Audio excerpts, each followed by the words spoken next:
ನಾಶನದಲ್ಲಿರುವವರಿಗೆ ಶಿಲುಬೆಯು ಹುಚ್ಚು ಮಾತಾಗಿದೆ. ರಕ್ಷಿಸಲ್ಪಟ್ಟವರಿಗೆ ಶಿಲುಬೆಯು ದೇವರ ಶಕ್ತಿಯಾಗಿದೆ. ಪಾಠ 2, ಶಿಲುಬೆಯ ಸಂದೇಶ.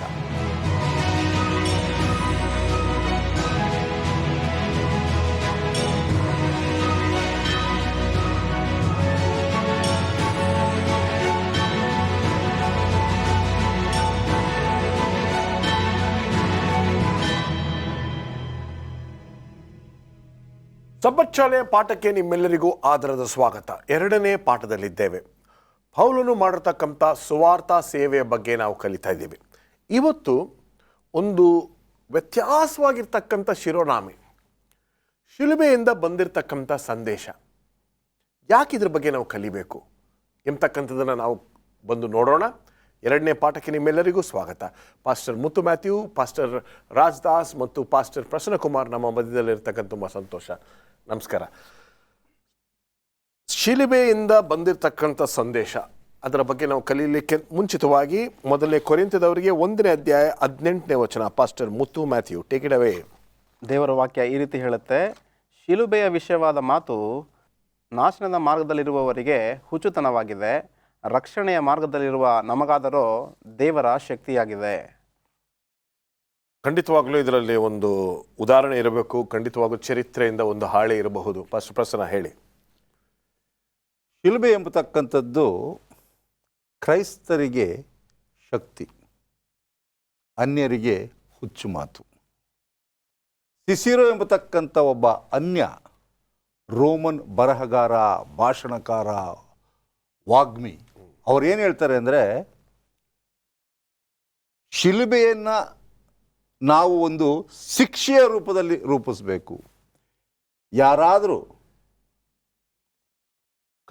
ತಪ್ಪನ್ನು ಮಾಡಿದ್ರೆ ಅವರನ್ನು ನಾವು ಶಿಲುಬೆಗೆ ಏರಿಸಬೇಕು. ಆಗಿನ ಕಾಲದಲ್ಲಿ ಶಿಲುಬೆ ಎಂಬತಕ್ಕಂಥದ್ದು ಒಂದು ಕಠಿಣವಾದಂಥ ಶಿಕ್ಷೆ. ಅದಕ್ಕೋಸ್ಕರ ಯೇಸು ಕ್ರಿಸ್ತನು ಸಹ ಆ ಶಿಲುಬೆಯನ್ನು ಹೊರಬೇಕಾಗಿತ್ತು. ಅದು ಒಂದು ದೂರದ ಸ್ಥಳದಲ್ಲಿತ್ತು, ಅದ್ಯಾವುದು ಪಟ್ಟಣದ ಮಧ್ಯದಲ್ಲಿ ಇರಲಿಲ್ಲ. ಈ ಶಿಲುಬೆಯ ಬಗ್ಗೆ ಪೌಲನು ನಮಗೆ ಎಂತಹ ಒಂದು ಮಹತ್ವವನ್ನು ಕೊಡ್ತಾನೆ ಎಂಬುದಾಗಿ ಹೇಳುವಾಗ, ಅನೇಕರು ಈ ಶಿಲುಬೆಯನ್ನು ತಿರಸ್ಕಾರ ಮನೋಭಾವದಿಂದ ನೋಡುವಾಗ ಪೌಲನು ಹೇಳ್ತಾನೆ 1ನೇ ಕೊರಿಂಥದವರೆಗೆ 1ನೇ ಅಧ್ಯಾಯ 18ನೇ ವಚನದಲ್ಲಿ, ಶಿಲುಬೆಯು ಒಂದು ಶಕ್ತಿ ಎಂಬುದಾಗಿ, ಆ ಶಕ್ತಿ ಯಾಕೆ ಉದ್ಭವವಾಗ್ತದೆ ಎಂಬುದಾಗಿ ಹೇಳುವಾಗ, ಯೇಸು ಕ್ರಿಸ್ತನು ಆ ಶಿಲುಬೆಯ ಮೇಲೆ ತೂಗಾಕಲ್ಪಟ್ಟನು. ಇದುವರೆಗೂ ಜನರು ಒಂದು ವೇಳೆ ಶಿಲುಬೆಯ ಮೇಲೆ ಹಾಕಲ್ಪಟ್ಟಿದ್ದಾಗ ಅಷ್ಟು ಮಹತ್ವ ಇರಲಿಲ್ಲ. ಅದು ಸಾಧಾರಣವಾಗಿ ಒಬ್ಬ ತಪ್ಪು ಮಾಡ್ತಾನೆ, ಅವನನ್ನು ಶಿಕ್ಷೆಗೆ ಹಾಕ್ತೇವೆ ಎಂಬುದಾಗಿ. ಆದರೆ ಯಾವ ಸಮಯದಲ್ಲಿ ತಪ್ಪನ್ನೇ ಮಾಡದೇ ಇರತಕ್ಕಂಥ ಯೇಸು ಕ್ರಿಸ್ತನು ಶಿಲುಬೆಗೆ ಹೋದನೋ ಆ ಶಿಲುಬೆಗೆ ಮಹತ್ವವು ಹುಟ್ಟುಕೊಂಡಿತು. ಯಾಕೆಂದರೆ ಶಿಲುಬೆ ಎಂಬತಕ್ಕಂಥದ್ದು ಪೌಲನು ಹೇಳ್ತಾನೆ ಫಿಲಿಪ್ಪದವರಿಗೆ 2ನೇ ಅಧ್ಯಾಯ 8ನೇ ವಚನದಲ್ಲಿ, ಇದು ಕ್ರಿಸ್ತನ ನಮ್ರತೆಯ ಸಂಕೇತವಾಗಿದೆ ಎಂಬುದಾಗಿ. ಆ ಶಿಲುಬೆ ಮೇಲೆ ಹೋಗಲಿಕ್ಕೆ ಸ್ವಾಮಿ ತನ್ನನ್ನೇ ಬರಿದು ಮಾಡಿಕೊಂಡನು. ನಮಗೋಸ್ಕರ ತಾನು ತಪ್ಪುಗಳನ್ನು ಎತ್ತುಕೊಂಡನು, ಪಾಪಗಳನ್ನೆಲ್ಲ ಹೊತ್ತುಕೊಂಡು ನಾವು ಬಿಡುಗಡೆಯನ್ನು ಹೊಂದಬೇಕು ಎಂಬತಕ್ಕಂಥ ಒಂದೇ ಉದ್ದೇಶದಿಂದ ಆತನು ಶಿಲುಬೆಗೆ ಹಾಕಲ್ಪಟ್ಟನು. ಕೊರಿಂಥದಲ್ಲಿ ಪೌಲನು ಹೇಳ್ತಾನೆ, ನಿಮ್ಮ ಎಲ್ಲ ಸಮಸ್ಯೆಗಳಿಗೂ ಆ ಶಿಲುಬೆಯೇ ಉತ್ತರ ಎಂಬುದಾಗಿ. Cross is the power and an answer to all your problems ಎಂಬುದಾಗಿ. ಇವತ್ತು ಆ ಶಿಲುಬೆಯನ್ನು ಹೇಗೆ ತೆಗೆದುಕೊಳ್ತೇವೆ ಗೊತ್ತಿಲ್ಲ. ನಾವು ಆ ಶಿಲುಬೆಯ ಮಹತ್ವವನ್ನು ಸ್ವೀಕಾರ ಮಾಡಬೇಕಾದ್ರೆ ಕೇವಲ ಒಂದು ಮರವನ್ನು ನೋಡೋದು ಮಾತ್ರವಲ್ಲ, ಆ ಮರದ ಮೇಲೆ ತೂಗಾಕಲ್ಪಟ್ಟಂಥ ಕ್ರಿಸ್ತನನ್ನು ನಾವು ಗಮನಿಸಬೇಕು. ಆಗ ನಮಗೆ ಅರಿವಾಗ್ತದೆ, ಇದು ನನಗೋಸ್ಕರ ಜಡಿಯಲ್ಪಟ್ಟಂಥ ಶಿಲುಬೆ, ನನ್ನ ಪಾಪಕ್ಕೋಸ್ಕರ ಇರ್ತಕ್ಕಂಥದ್ದು. ಅದೇ ತಾನೇ ಇದರಲ್ಲಿರ್ತಕ್ಕಂಥ ಸಂದೇಶ. ವಂಡರ್ಫುಲ್. ಈ ಒಂದು ಸಂದೇಶ, ಅದರ ಬಗ್ಗೆ ಇನ್ನೂ ಆಳವಾಗಿ ನೋಡೋಣ. ಶಿಲುಬೆಯ ಒಂದು ಸುವಾರ್ತೆ ಅಥವಾ ಶಿಲುಬೆಯಿಂದ ಬರ್ತಕ್ಕಂಥ ಒಂದು ಸಂದೇಶ ಹೇಳಿ ಪಾಸ್ಟರ್ ರಾಜ್ದಾಸ್. ಪೌಲ ಭಾಳ ಸ್ಪಷ್ಟವಾಗಿ ಇಲ್ಲಿ ಏನು ತಿಳಿಸ್ಲಿಕ್ಕೆ ಬಯಸ್ತಾನೆ ಅಂತ ಹೇಳಿದ್ರೆ, ತರ್ಕಶಾಸ್ತ್ರದಿಂದ ಸೇವೆ ಮಾಡಲಿಕ್ಕಾಗಲ್ಲ. ಯಾಕಂದರೆ ಅವನು ಫಿಲಾಸಫರ್, ಅವನು ತರ್ಕವಾದಿ. ಅವನು ಆತನ ತರ್ಕಕ್ಕೆ ಯಾರೂ ಹೆದರ್ನಿಲ್ಲ, ಕಾಯ್ತಿರ್ಲಿಲ್ಲ. ಅವನ ತರ್ಕವನ್ನು ಉಪಯೋಗಿಸಿ ಅನೇಕ ಕಡೆ ವಿಫಲನಾದ ನಂತರ ಅವನಿಗೆ ಹರಿವಾಯಿತು, ಇದರಿಂದ ನಾನು ಯಾರನ್ನೂ ಗೆಲ್ಲಕ್ಕಾಗಲ್ಲ, ತರ್ಕದಿಂದ, ಫಿಲಾಸಫಿ ಅಂತಾರಲ್ಲ, ಇದರಿಂದ ನಾವು ಯಾರನ್ನೂ ಸ್ವಾಮಿ ಕಡೆ ತರಲಿಕ್ಕಾಗಲ್ಲ. ಸ್ವಾಮಿ ಕಡೆ ಅವ್ರನ್ನ ಆಕರ್ಷಿಸಬೇಕಾದ್ರೆ ಶಿಲ್ಬೆ ಒಂದೇ. ಶಿಲ್ಬೆ ಮೇಲೆ ಸತ್ತಂತ ಕ್ರಿಸ್ತನನ್ನು ನಾನು ಎತ್ತಿ ಹಿಡಿದ್ರೆ ಸ್ವಾಮಿ ಹೇಳಿದ್ನಲ್ಲ, ನೀವು ನನ್ನನ್ನು ಮೇಲೆ ಎತ್ತಿರಿ, ನಾನು ಅನೇಕರನ್ನ ಏನು ಮಾಡ್ತೇನೆ, ನನ್ನ ಕಡೆ ಹೇಳ್ಕೊಳ್ತೀನಿ ಎಂಬ ಅಂಶ ಯಾವಾಗ ಅರ್ಥ ಆಯಿತು ಆಗ ಪೌಲ ಹೇಳ್ತಾನೆ. 1 ಕೊರಿಂಥ 2ನೇ ಅಧ್ಯಾಯ 2ನೇ ವಚನದಲ್ಲಿ ಹೇಳ್ತಾನೆ, ನಾನು ಶಿಲುಬೆಗೆ ಹಾಕಲ್ಪಟ್ಟವನಾದ ಯೇಸು ಕ್ರಿಸ್ತನನ್ನೇ ಹೊರತು ಬೇರೆ ಯಾವುದನ್ನು ತಿಳಿಯದವನಾಗಿ ನಿಮ್ಮಲ್ಲಿ ಇರುವನೆಂದು ತೀರ್ಮಾನಿಸಿಕೊಂಡೆನು. ಈ ಕೇಮ್ ಟು ರಿಯಲೈಸೇಷನ್, ನಾನು ಈ ರೀತಿ ಮಾಡಿದ್ರೆ ಗೆಲ್ಲಕ್ಕಾಗಲ್ಲ ಆತ್ಮಗಳಂತೇಳಿ ಅವನಿಗೆ ಅರ್ಥ ಆಗೋದು ಅಂದರೆ ಶಿಲ್ಬೆ ಮೇಲೆ ಸತ್ತಂತ ಯೇಸು ಕ್ರಿಸ್ತನ ನಾನು ಎತ್ತಿ ಹಿಡಿದ್ರೆ ಮಾತ್ರ ಆಗತ್ತೆ ಅಂತ. ಯಾವಾಗ ಅದನ್ನು ಮಾಡ್ದ ಆಗ ಪರಿವರ್ತನೆಗಳಾಯಿತು, ಆಗ ಆಕರ್ಷಣೆಗಳಾಗ್ತು, ಆಗ ಮಾನಸಾಂತರ ಆಯಿತು, ಸಭೆ ಬೆಳೀಲಿಕ್ಕೆ ಶುರುವಾಯಿತು. ಇವತ್ತು ಅದನ್ನೇ ನಾವು ಮಾಡಬೇಕಾಗಿದೆ. ಇವತ್ತು ಅನೇಕರು ಡಿಸ್ಕಷನ್ಗೆ ಹೋಗ್ತಾರೆ, ಡಿಬೇಟ್ಗೆ ಹೋಗ್ತಾರೆ, ವಾದಕ್ಕೆ ಹೋಗ್ತಾರೆ, ನಿಮ್ಮ ಸಭೆ ನಮ್ಮ ಸಭೆ ಸರಿನಾ ಅಂತ. ಈ ವಾದ ವಿವಾದ ಏನಾಗುತ್ತೆ ಅಂದರೆ ಘರ್ಷಣೆ ಆಗುತ್ತೆ, ಸಭೆಗಳು ಹೊಡೆದೋಗುತ್ತೆ, ಆತ್ಮಗಳು ಬಿಟ್ಟು ಹೋಗ್ತವೆ. ಈ ಪೌಲನ ಅನುಭವ ನಾವೇನು ಕಲಿಬೇಕಂದ್ರೆ, ನಾವು ಯೇಸು ಸ್ವಾಮಿ ಹಿಮ್ ದಟ್ ಕ್ರೂಸಿಫೈಡ್, ಭಾಳ ಸ್ಪಷ್ಟವಾಗಿ ಎಲನ್ ವೈಟ್ ಅವರು ಸಹ ಹೇಳ್ತಾರೆ. ಅಪೋಸ್ತಲ ಕೃತ್ಯ ಹ್ಯಾಕ್ಸ್ ಆಫ್ ದಿ ಅಪೋಸ್ಟಲ್ಸ್ ಅಂತ ಪುಸ್ತಕ ಇದೆ, 244ನೇ ಪುಟದಲ್ಲಿ ಯೇಸು ಕ್ರಿಸ್ತನ ಶಿಲ್ಬೆ ಮೇಲೆ ಕ್ರೂಜಿಗೆ ಹಾಕೋದ್ರಲ್ಲಿ ಮಾತ್ರ ನಾವು ಯಶಸ್ವಿ ಆಗ್ತೇವೆ ಸೇವೆಯಲ್ಲಿ, ಸುವಾರ್ಥ ಸೇವೆಯಲ್ಲಿ. ಅದರಿಂದ ನಾವೆಲ್ಲ ಸೇವಕರು, ಬೋಧಕರು, ಸಭಿಕರೆಲ್ಲರೂ ಯಾವಾಗಲೂ ನಾವು ಸ್ವಾಮಿನ ಮೇಲೆ ತಿಡಿಬೇಕು. ಆಗ ನಮ್ಮ ಸಭೆ ಬೆಳೀತದೆ, ಸೇವೆ ಮುಂದೆ ಹೋಗುತ್ತೆ, ಆತ್ಮಗಳು ಗೆಲ್ಲಲಿಕ್ಕೆ ಸಾಧ್ಯ ಆಗುತ್ತೆ. ಮತ್ತೊಂದು ವಚನ ಹೇಳುತ್ತೆ, 1 ಕೊರಿಂಥ 1ನೇ ಅಧ್ಯಾಯ 17ನೇ ವಚನದಲ್ಲಿ ಏನು ಹೇಳ್ತಾ ನೋಡಿ, ಪೌಲ, ಸುವಾರ್ತೆಯನ್ನು ಸಾರುವುದಕ್ಕೆ ಕ್ರಿಸ್ತನನ್ನು ಕಳುಹಿಸಿದನು, ಆದರೆ ವಾಕ್ಯಾತುರದಿಂದ ಸಾರಬೇಕೆಂದು ಕಳಿಸಲಿಲ್ಲ. ಹಾಗೆ ಸಾರಿದರೆ ಕ್ರಿಸ್ತನ ಶಿಲುಬೆಯು ನಿರರ್ಥಕವಾಗುತ್ತೆ. So not by power, not by might, ಬಲದಿಂದಲ್ಲ, ಪರಾಕ್ರಮದಿಂದಲ್ಲ, ಆತ್ಮನ ಬಲದಿಂದಲೇ. ಯಾವಾಗ ನಾವು ಸ್ವಾಮಿಗೆ ಮಹಿಮೆ ಪಡಿಸ್ತೇವೆ ಆಗ ದೇವ್ರ ಮಹಿಮೆ ಅಂತಾನೆ. ನಮ್ಮನ್ನು ನಾವೇ ಹೆಚ್ಚಿಸ್ಕೊಳ್ಳೋಕೆ ಹೋದರೆ ಆಗ ನಮ್ಮ ಸೇವೆ ವಿಫಲ ಆಗುತ್ತೆ. ವಂಡರ್ಫುಲ್.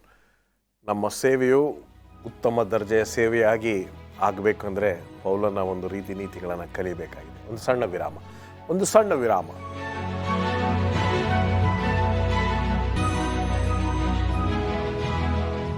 ಮರಳಿ ಸ್ವಾಗತ. ಬನ್ನಿ ನಮ್ಮ ಚರ್ಚೆಯನ್ನು ಮುಂದುವರಿಸ್ಕೊಂಡು ಹೋಗೋಣ. ಸೋಮವಾರದ ಪಾಠದಲ್ಲಿದ್ದೇವೆ. ಒಂದು ಮುಖ್ಯವಾಗಿರ್ತಕ್ಕಂಥ ವಿಷಯ, ಅದರಲ್ಲೂ ಯಾಕೆ ಈ ಪದಪ್ರಯೋಗವನ್ನು ಮಾಡಿದ್ದಾರೆ ಅಂತಕ್ಕಂಥ ವಿಷಯವನ್ನು ಅವರಿಂದನೇ ನಾವು ಕಲಿಯೋಣ. ಹೇಳಿ ಪಾಸ್ಟರ್ ಮುತ್ತು ಮ್ಯಾಥ್ಯೂ. ದೇವರ ವಾಕ್ಯದಲ್ಲಿ ನಾವು ನೋಡೋದಾದರೆ, ಪೌಲನು 1 ಕೊರಿಂಥ 1ನೇ ಅಧ್ಯಾಯ 18ನೇ ವಾಕ್ಯದಲ್ಲಿ ಈ ರೀತಿ ಹೇಳ್ದ, ಶಿಲುಬೆಯ ವಿಷಯವಾದ ಮಾತು ನಾಶನದ ಮಾರ್ಗದಲ್ಲಿರುವವರಿಗೆ ಹುಚ್ಚುತನವಾಗಿದೆ, ರಕ್ಷಣೆಯ ಮಾರ್ಗದಲ್ಲಿರುವ ನಮಗಾದರೂ ದೇವರ ಶಕ್ತಿಯಾಗಿದೆ ಎಂಬುದಾಗಿ ಪೌಲನು ಹೇಳ್ತಿದ್ದಾನೆ. ಇಲ್ಲಿ ಹುಚ್ಚುತನ ಎಂಬಂತಹ ಮಾತನ್ನು ಇಲ್ಲಿ ಅರ್ಥ ಮಾಡಿಕೊಳ್ಳುವಂತಹ ಪ್ರಯತ್ನವನ್ನು ಮಾಡೋಣ. ಹುಚ್ಚುತನ ಎಂಬಂತಹ ಮಾತನ್ನು ಹೊಸ ಒಡಂಬಡಿಕೆಯಲ್ಲಿ 6 ಬಾರಿ ಪದಪ್ರಯೋಗ ಮಾಡಲ್ಪಟ್ಟಿದೆ. ಆದರೆ ಅದರಲ್ಲಿ 5 ಬಾರಿ ಪೌಲನೇ ಬಳಸ್ತಾನೆ. ಎಲ್ಲಿ ಎಂಬುದಾಗಿ ನಾವು ನೋಡುವಾಗ 1 ಕೊರಿಂಥ 1ನೇ ಅಧ್ಯಾಯ 18ನೇ ವಾಕ್ಯದಲ್ಲಿ, 21ರಲ್ಲಿ, 23ರಲ್ಲಿ, 25ರಲ್ಲಿ ಮತ್ತು 27ರಲ್ಲಿ ಈ ಎಲ್ಲ ಪದಗಳಲ್ಲೂ ಈ ಎಲ್ಲ ವಚನಗಳನ್ನು ನಾವು ನೋಡುವಾಗ ಆ ಹುಚ್ಚುತನ ಎಂಬಂತಹ ಮಾತನ್ನು ನಾವು ಇಲ್ಲಿ ಅರ್ಥ ಮಾಡಿಕೊಳ್ಳಬಹುದಾಗಿದೆ.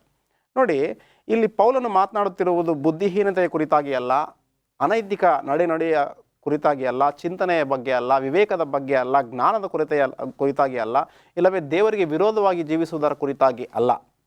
ಬದಲಾಗಿ ಇಲ್ಲಿ ಪೌಲನು ಯಾವ ವಿಚಾರವಾಗಿ ಮಾತನಾಡ್ತಿದ್ದಾರೆ ಎಂಬುದನ್ನು ನಾವು ಗಮನಿಸುವಾಗ, ಪೌಲನು ಕೊರಿಂಥಕ್ಕೆ ಹೋದಾಗ ಆ ಒಂದು ಪಟ್ಟಣವು ಜ್ಞಾನವುಳ್ಳಂತಹ ಪಟ್ಟಣ, ಆ ಪಟ್ಟಣವು ಗರ್ವದಿಂದ ತುಂಬಿದಂತಹ ಪಟ್ಟಣ, ಆ ಪಟ್ಟಣವು ಸಂಸ್ಕೃತಿಯ ಸೊಬಗು ಹೊಗಳಿಕೊಳ್ಳುವಂತಹ ಒಂದು ಸ್ಥಳ. ಅದು ಅಂತಹ ಸ್ಥಳಕ್ಕೆ ಹೋಗಿ ಪ್ರಕಟಣೆಯನ್ನು ಮಾಡುತ್ತಿರುವಾಗ ತಿರಸ್ಕಾರ ಕೆಲವರು ಮಾಡ್ತಿದ್ದಾರೆ, ಅಂಗೀಕಾರ ಕೆಲವರು ಮಾಡ್ತಾ ಇದ್ದಾರೆ.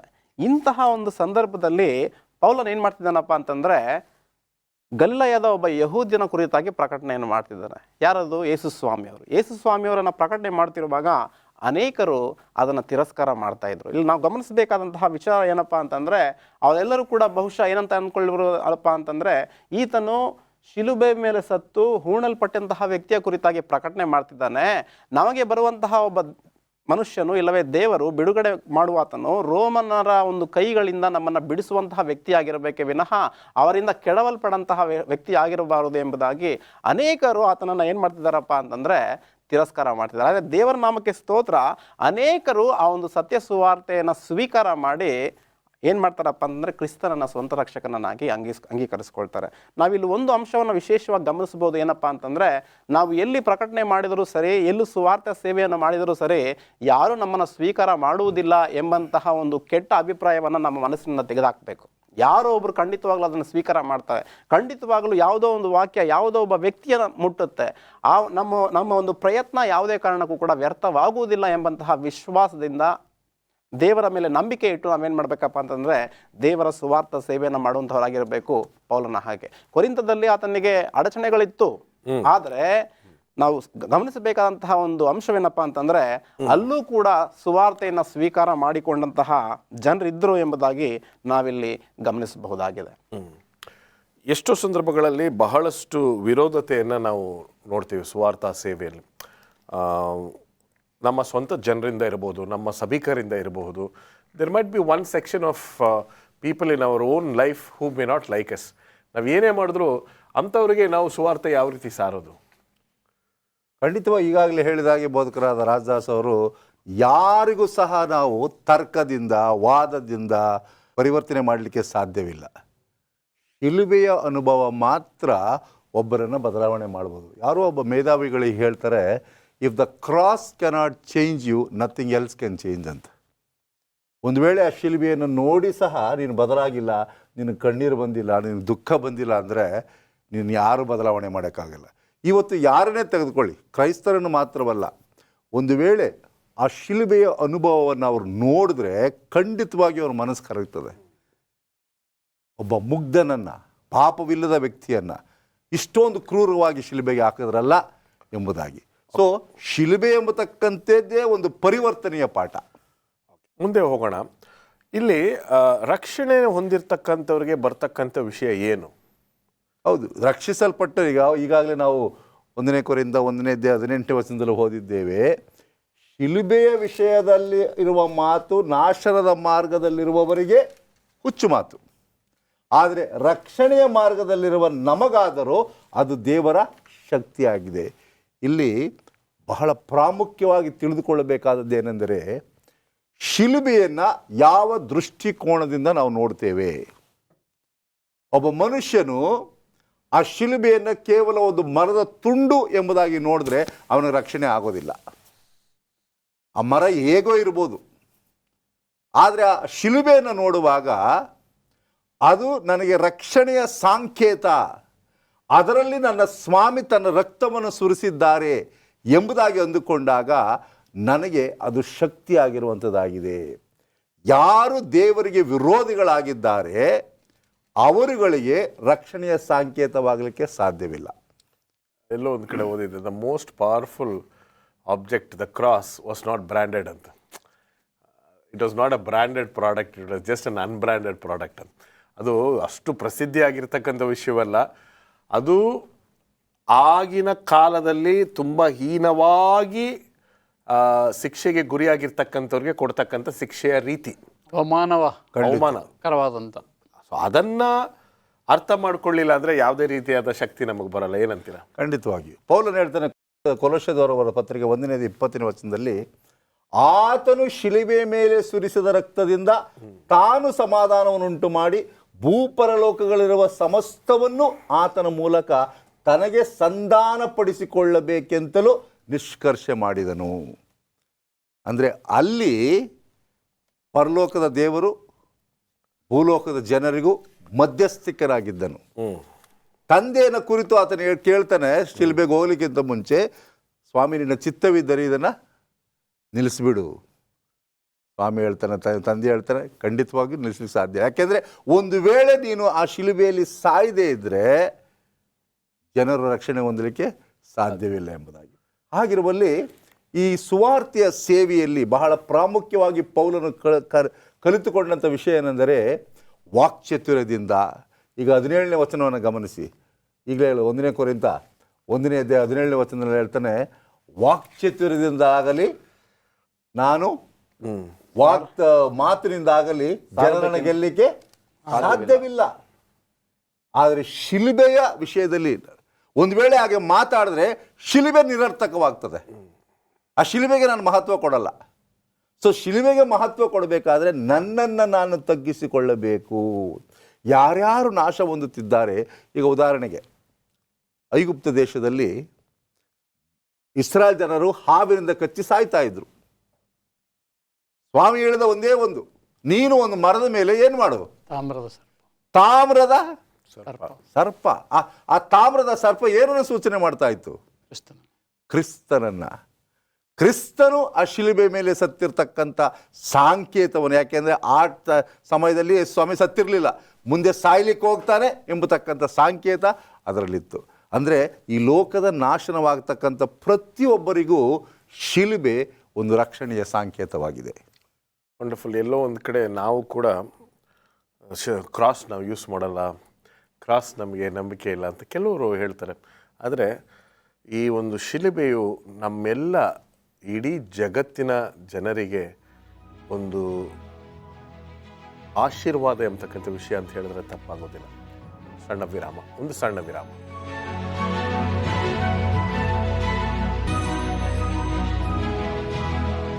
ಮರಳಿ ಸ್ವಾಗತ. ಶಿಲುಬೆಯ ಬಗ್ಗೆ ಕಲಿತಾ ಇದ್ದೀವಿ, ಪೌಲನ ಬಗ್ಗೆ ಕಲಿತಾ ಇದ್ದೀವಿ, ಸುವಾರ್ಥ ಸೇವೆಯಲ್ಲಿರ್ತಕ್ಕಂಥ ಸವಾಲುಗಳ ಬಗ್ಗೆ ಕಲಿತಾ ಇದ್ದೀವಿ, ಸುವಾರ್ಥ ಸೇವೆ ಮಾಡ್ತಕ್ಕಂಥವರಿಗೆ ಬರ್ತಕ್ಕಂಥ ತೊಂದರೆಗಳ ಬಗ್ಗೆ ನಾವು ಕಲಿತಾ ಇದ್ದೀವಿ. ಬನ್ನಿ ಮುಂದೆ ಹೋಗೋಣ. ಈ ಬುಧವಾರದ ಪಾಠಕ್ಕೆ ನಾವು ಬರುವುದಾದರೆ ಮೆಸ್ಸಿಯನ ಬಗ್ಗೆ ಮತ್ತು ಮೆಸ್ಸಿಯನು ಮಾಡಿರ್ತಕ್ಕಂಥ ಆ ಮಹತ್ ಕಾರ್ಯದ ಬಗ್ಗೆ ಮಾಹಿತಿಯನ್ನು ನೀಡುವಂಥದ್ದಾಗಿದೆ. ಹೇಳಿ. ಮೆಸ್ಸಿಯನು ಶಿಲುಬೆಗೆ ಹಾಕಲ್ಪಟ್ಟದ್ದು ಎಂಬ ವಿಷಯವನ್ನು ನಾವು ಕಲಿತಾ ಇದ್ದೇವೆ. ಈ ಯಹೂದ್ಯರಿಗೆ ಏನಾಗಿತ್ತು ಅಂತ ಹೇಳಿದ್ರೆ, ಅವರು ಒಂದು ಸೂಚಕ ಕಾರ್ಯಗಳನ್ನು ಬಯಸಿ, ಯೇಸು ಸ್ವಾಮಿ ಲೋಕದ ಸೇವೆ ಮಾಡುವಾಗ ಒಂದು ಸೂಚಕ ತೋರಿಸು ಅಂತ ಕೇಳ್ತಾಯಿದ್ರು.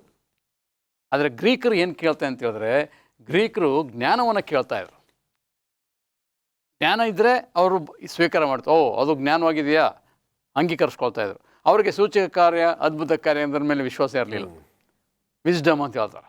ತರ್ಕ ಮಾಡಬೇಕಾದ್ರೆ ಜ್ಞಾನ ಬೇಕು. ಆ ಜ್ಞಾನ ಇದ್ದರೆ ಇದು ಸ್ವೀಕಾರ ಅಂತ ತಿಳ್ಕೊಂಡಿದ್ರು. ಆದರೆ ಇಬ್ರಿಗೂ ಸಹ ಯೇಸು ಸ್ವಾಮಿ ಶಿಲ್ಬೆ ಅದೊಂದು ತುಚ್ಛವಾಗಿತ್ತು. 1ನೇ ಶತಮಾನದಲ್ಲೇ ಯೇಸು ಸ್ವಾಮಿ ಶಿಲ್ಬೆ ಮೇಲೆ ಯಾಕೆ ಸಾಯಬೇಕಾಗಿತ್ತು? ಸತ್ರೂ ಸಹ ಸ್ವಂತ ಜನರು ಯಹೂದ್ಯರು ಸ್ವೀಕಾರ ಮಾಡಲಿಲ್ಲ. ಎಷ್ಟು ವಿಪರ್ಯಾಸ ನೋಡಿ. ಅವ್ರಿಗಾಗಿ ಸ್ವಾಮಿ ಬಂದ, ಆದರೆ ಅವರೇ ಅವ್ರನ್ನ ಸ್ವೀಕಾರ ಮಾಡಲಿಲ್ಲ, ತಿರಸ್ಕಾರ ಮಾಡೋದು. ಅವರೇ ಹಿಡ್ಕೊಟ್ರು ಸ್ವಾಮಿನ ಶಿಲ್ಬೆ ಮೇಲೆ ಹಾಕಬೇಕಾದ್ರೆ. ಅಂತಹ ಪರಿಸ್ಥಿತಿ ಇರುವಾಗ ಈಗ ಜನಗಳಿಗೆ ಆಶ್ಚರ್ಯ ಅಂತ ಹೇಳಿದ್ರೆ, ದೇವರು ಮನುಷ್ಯನನ್ನು ರಕ್ಷಿಸಲಿಕ್ಕೋಸ್ಕರ ತನ್ನ ಸ್ವಂತ ಮಗನನ್ನು ಶಿಲ್ಬೆ ಮೇಲೆ ಒಪ್ಪಿಸ್ಕೊಳ್ಳೋಣ ಅಂತ ಹೇಳಿದ್ರೆ ಇದೆಂಥ ಮಹಾಪ್ರೀತಿ! ಇದು ನಿಜವಾಗಿಯೂ ಇದರಲ್ಲಿ ನಿಗೂಢವಾದಂಥ ಸತ್ಯ ಇದೆ ಎಂಬುದಾಗಿ ಜನಗಳಿಗೆ ಗ್ರಹಿಸ್ಕೊಳ್ತಾ ಇಲ್ಲ. ಅದಕ್ಕೆ ಪೌಲ್ ಹೇಳ್ತಾನೆ, ಇವ್ರಿಗೇನಾಗಿದೆ, ಇಹಲೋಕದವರಿಗೆ ಇದು ಹುಚ್ಚುತನವಾಗಿದೆ. ಶಿಲುಬೆಯ ಮಾತು ನಾಶನದ ಮಾರ್ಗದವರಿಗೆ ಹುಚ್ಚುತನ ಆಗಿದೆ ಅಂತ. ಆದರೆ ರಕ್ಷಣೆ ಮಾಡದಿರತಕ್ಕಂಥ ಇದು ಒಂದು ವಿಶೇಷದ ಬಲ. This power in the cross ಅಂತ ಹೇಳ್ತಾರೆ. ಯೇಸು ಸ್ವಾಮಿ ಶಿಲ್ಬೆ ಮೇಲೆ ಸಾಯದೇ ಇದ್ದರೆ ಇವತ್ತು ನಮಗೇನಿರ್ತಿರ್ಲಿಲ್ಲ, ಬಿಡುಗಡೆ ಇರ್ತಿರ್ಲಿಲ್ಲ, ವಿಮೋಚನೆ ಇರ್ತಿರ್ಲಿಲ್ಲ, ರಿಡಂಪ್ಷನ್ ಇರ್ತಿರ್ಲಿಲ್ಲ. ಇವತ್ತು ನಮ್ಗೆ ರಕ್ಷಣೆ ಆಗಿರೋದು ಯೇಸು ಸ್ವಾಮಿ ಸತ್ಯದಿಂದಲೇ. ಅದರಿಂದ ನಾವು ಘಂಟಾಘೋಷವಾಗಿ ನಾಚಿಕೆ ಇಲ್ಲದೆ ನಾವು ನಾಚಿಕೆ ಬಿಟ್ಟು ಯೇಸು ಸ್ವಾಮಿ ನಿಮಗಾಗಿ ನಮಗಾಗಿ ಆ ಹೀನವಾದಂಥ ಮರಣವನ್ನು ಅನುಭವಿಸ್ತಾ, ಯಾಕಂದರೆ ನಿಮಗಾಗಿ ನನಗಾಗಿ ಆ ಶಿಕ್ಷೆ ಅವನೇ ತಕ್ಕೊಂಡಲ್ಲ. ಇದು ಗುಡ್ ನ್ಯೂಸ್. ವಂಡರ್ಫುಲ್. ಈ ಒಂದು ವಿಷಯವನ್ನು ನೀವು ಅದನ್ನು ತುಂಬ ಒಂಥರ ಚೆನ್ನಾಗಿ ಹೇಳಿದ್ರಿ. ಆದರೆ ಇದನ್ನು ನಾವು ಗ್ರಹಿಸಿಕೊಂಡು ದಿನನಿತ್ಯದ ಜೀವನದಲ್ಲಿ ಅದನ್ನು ಅಳವಡಿಸಿದ್ರೆ ನಮ್ಮ ಕ್ರೈಸ್ತಿಯ ದರ್ಜೆ ಇನ್ನೂ ಉತ್ತಮವಾಗಿರ್ತದೆ. ಎಲ್ಲೋ ಒಂದು ಕಡೆ ಅದನ್ನು ಸ್ವಲ್ಪ ಲಘುವಾಗಿ ಅಥವಾ ಈ ಕಡೆಯೂ ಇಲ್ಲ ಆ ಕಡೆಯೂ ಇಲ್ಲ ಅನ್ನೋ ರೀತಿಯಲ್ಲಿ ವಾಡಿಕೆಯಾಗಿ ಅದನ್ನು ತೆಗೆದುಕೊಂಡಿದ್ದೇವೆ. ನಮ್ಮ ಆಲೋಚನೆಗಳು ಈ ಒಂದು ಪಾಠದ ಮೇಲೆ ಹೋದರೆ ಖಂಡಿತವಾಗ್ಲೂ ನಾವು ಎಲ್ಲೋ ಇರ್ತಾ ಇದ್ವಿ. ಓಕೆ, ಒಂದು ವಚನವನ್ನು ಬೋಧಕರು ಹೇಳಿದ ಮಾತಿಗೆ ಸೇರಿಸಲು ಇಷ್ಟಪಡ್ತೇನೆ. ಹೇಳಿ ಸರ್. ಅದು 1ನೇ ಕೊರಿಂಥ 2ನೇ ಅಧ್ಯಾಯ 1ನೇ ವಚನದಲ್ಲಿ 2ನೇ ವಚನ ಭಾಳ ಚೆನ್ನಾಗಿ ಹೇಳ್ತದೆ. ಸಹೋದರರೇ, ನಾನಂತೂ ದೇವರು ಹೇಳಿಕೊಟ್ಟ ಮಾತನ್ನು ತಿಳಿಸುವವನಾಗಿ ನಿಮ್ಮ ಬಳಿಗೆ ಬಂದಾಗ ವಾಕ್ಚಾತುರ್ಯದಿಂದಾಗಲಿ ಜ್ಞಾನ ಭಂಡಾರದಿಂದಾಗಲಿ ಬರಲಿಲ್ಲ. ನಾನು ಶಿಲುಬೆಗೆ ಹಾಕಲ್ಪಟ್ಟವನಾದ ಯೇಸು ಕ್ರಿಸ್ತನೇ ಹೊರತು ಬೇರೆ ಯಾವುದನ್ನೂ ತಿಳಿಯದವನಾಗಿ ನಿಮ್ಮಲ್ಲಿ ಇರುವೆನೆಂದು ತೀರ್ಮಾನಿಸಿಕೊಂಡೆನು. ನನಗೆ ಕಲಿತಿರ್ತಕ್ಕಂಥ, ನಾನು ಗೆಮೇಲಿಂದ ಕಲಿತೆ, ನಾನು ವಾಗ್ಮಿ, ನಾನು ಹೀಗೆ ಮಾಡಬಲ್ಲೆ, ಅದರಿಲ್ಲ. ನನಗೆ ಶಿಲುಬೆ, ಆ ಶಿಲುಬೆಯ ಬಳಿಯಲ್ಲಿ ಇದ್ದುಕೊಂಡಾಗ ಎಲ್ಲವೂ ನಮಗೆ ಶೂನ್ಯವಾಗ್ತದೆ. ಕ್ರಿಸ್ತನು ಮೇಲಕ್ಕೆತ್ತಲ್ಪಡ್ತಾನೆ, ನಾವು ತಗ್ಗಿಸಲ್ಪಡ್ತೇವೆ. ಅದು ಯಶಸ್ಸಿನ ರಹಸ್ಯ. ಮುಂದೆ ಹೋಗೋಣ. ಪಾಸ್ಟರ್ ಮುತ್ತು ಮ್ಯಾಥ್ಯೂ ಹೇಳಿ. ಗುರುವಾರದ ಪಾಠದಲ್ಲಿ ದೇವರ ಬಲ, ಕ್ರಿಸ್ತನು, ದೇವರ ಬಲ ಮತ್ತು ದೇವರ ಜ್ಞಾನ. ಇಲ್ಲಿ ಮೊದಲನೇ ಕೊರಿಂಥ 1ನೇ ಅಧ್ಯಾಯ 18ನೇ ವಾಕ್ಯದಲ್ಲಿ ಈಗಾಗಲೇ ನಾವು ಓದಿದ್ದೇವೆ, ಶಿಲುಬೆಯ ವಿಷಯವಾದ ಮಾತು ನಾಶನದ ಮಾರ್ಗದಲ್ಲಿರುವವರಿಗೆ ಹುಚ್ಚುತನವಾಗಿದೆ, ರಕ್ಷಣೆಯ ಮಾರ್ಗದಲ್ಲಿರುವ ನಮಗಾದರೂ ದೇವರ ಶಕ್ತಿಯಾಗಿದೆ. ಅಂದರೆ ದೇವರ ಶಕ್ತಿ ಯೇಸು ಸ್ವಾಮಿ ಎಂಬುದಾಗಿ ನಾವಿಲ್ಲಿ ಸ್ಪಷ್ಟವಾಗಿ ಗಮನಿಸಬಹುದಾಗಿದೆ. ಅಷ್ಟೇ ಅಲ್ಲ, 1ನೇ ಅಧ್ಯಾಯ 1ನೇ ಕೊರಿಂಥ 24ನೇ ವಾಕ್ಯವನ್ನು ಈಗ ಓದೋಣ.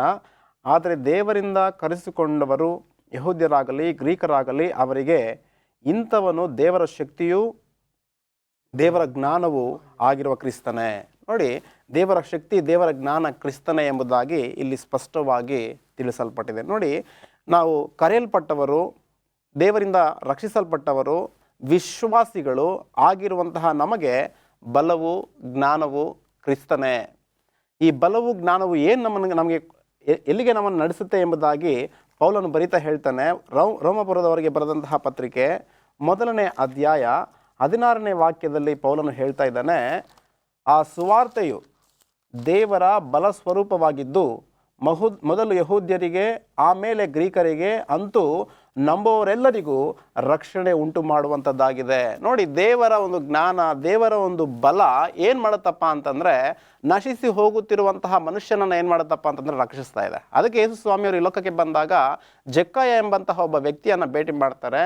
ಆತನ ಒಂದು ಮರದ ಮೇಲೆ ಇರ್ತಾನೆ. ಜಕ್ಕಾಯನ ತಟ್ಟನೆ ಇಳಿದು ಬಾ, ನಾನು ನಿನ್ನ ಸಂಗಡ ಈ ದಿವಸ ಇರಬೇಕು ಎಂಬುದಾಗಿ ಕರೆದಾಗ ಯೇಸು ಸ್ವಾಮಿಯವರ ಮನೆಗೆ ಹೋಗ್ತಾರೆ. ಆತನು ಮಾಡುತ್ತಿದ್ದಂತಹ ತಪ್ಪೆಲ್ಲವನ್ನು ಕೂಡ ಒಪ್ಪಿಕೊಂಡು, ಸ್ವಾಮಿ ಅನ್ಯಾಯವಾಗಿ ಈ ಹಣವನ್ನು ನಾನು ದುಡಿದಿದ್ದೇನೆ, ಬೇಡಪ್ಪ ಎಂಬುದಾಗಿ ತ್ಯಾಗ ಮಾಡ್ತಾನೆ. ಯೇಸು ಸ್ವಾಮಿ ಹೇಳ್ತಾರೆ, ಮನುಷ್ಯ ಕುಮಾರನು ನಶಿಸಿ ಹೋಗಿರುವುದನ್ನು ಹುಡುಕಿ ರಕ್ಷಿಸಲು ಬಂದಿದ್ದಾನೆ ಎಂಬುದಾಗಿ. ಪ್ರಿಯರೇ, ನಾವಿಲ್ಲಿ ಗಮನಿಸಬೇಕೇನಪ್ಪ ಅಂತಂದರೆ, ದೇವರ ಶಕ್ತಿಯಿಂದ, ದೇವರ ಜ್ಞಾನದಿಂದ ಮನುಷ್ಯನಿಗೆ ಏನಾಯ್ತಪ್ಪ ಅಂತಂದರೆ ರಕ್ಷಣೆ ಒದಗಿ ಬಂತು. ಯೇಸು ಸ್ವಾಮಿಯವರ ಒಂದು ಬಲದಿಂದ, ಯೇಸು ಸ್ವಾಮಿಯವರ ಒಂದು ಜ್ಞಾನದಿಂದ ನಮ್ಮೆಲ್ಲರಿಗೂ ಕೂಡ ಏನಾಯ್ತಪ್ಪ ಅಂತಂದರೆ ರಕ್ಷಣೆಯ ಮಹಾಭಾಗ್ಯ ಒದಗಿ ಬಂತು ಎಂಬುದಾಗಿ ಪೌಲನು ಇಲ್ಲಿ ಸ್ಪಷ್ಟವಾಗಿ ತಿಳಿಸುತ್ತಿರೋದನ್ನು ನಾವು ಗಮನಿಸ್ಬೋದಾಗಿದೆ. 1ನೇ ಕೊರಿಂಥ 1ನೇ ಅಧ್ಯಾಯ 25ನೇ ವಾಕ್ಯವನ್ನು ಓದಲು ನಾನು ಬಯಸ್ತೇನೆ. ಲೋಕದವರು ದೇವರಲ್ಲಿ ಯಾವುದನ್ನು ಬುದ್ಧಿಹೀನತೆ ಎಂದು ಎಣಿಸುತ್ತಾರೋ ಅದು ಮನುಷ್ಯರ ಜ್ಞಾನಕ್ಕಿಂತಲೂ ಶ್ರೇಷ್ಠ ಜ್ಞಾನವಾಗಿದೆ.